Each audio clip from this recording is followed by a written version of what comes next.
It's an annual tradition. The best players in college golf make the trip to El Paso Country Club here in El Paso, Texas to compete for the Western Refining All-American Golf Classic.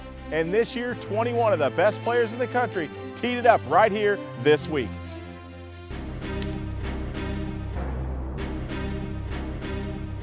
The players this week all had one goal in mind, and that was to add their name and their picture on this wall inside the clubhouse at El Paso Country Club. However, it was not going to be an easy task. Not only did you have to beat some of the best golfers in the game, you had to survive the elements that day one presented. It was really cold. It was maybe the first round of golf I've gone through 2 hand warmers in a round.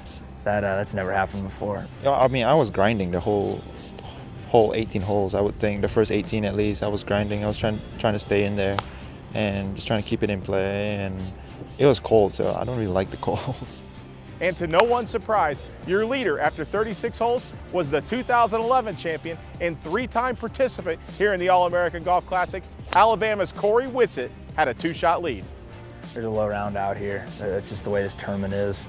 So, you know, I don't know how many I'm leading by, but you can't rest on that. You just got to go out and put the pedal down and keep going. The final round started with a pleasant surprise. The sun was shining, and Corey Whitsitt stayed atop the leaderboard for much of the day. Scoring conditions were favorable, with birdies coming in bunches. 10 players broke 70 in the final round. One of those players, New Mexico's Gavin Green. I knew I was going to be like kind of pumped up, you know, just because you're in the final day and you're in the final pairing, you're always, you know, juiced up kind of. And I just try to stay as patient and rhythm. That's what was in my mind today, is rhythm. The New Mexico junior built a 2-shot lead on the back round and then held on with a saving par on the final hole to fire a 566 and win by 1 shot.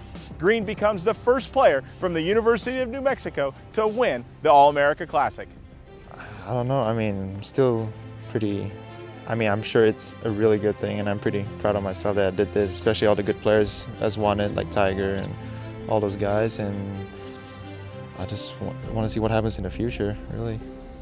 You go out on tour and talk to players who have played here, and they have exceptional memories of being at El Paso Country Club, and it's something that stuck in their mind. It wasn't just another college golf tournament, but it was a special weekend that they stayed here in El Paso.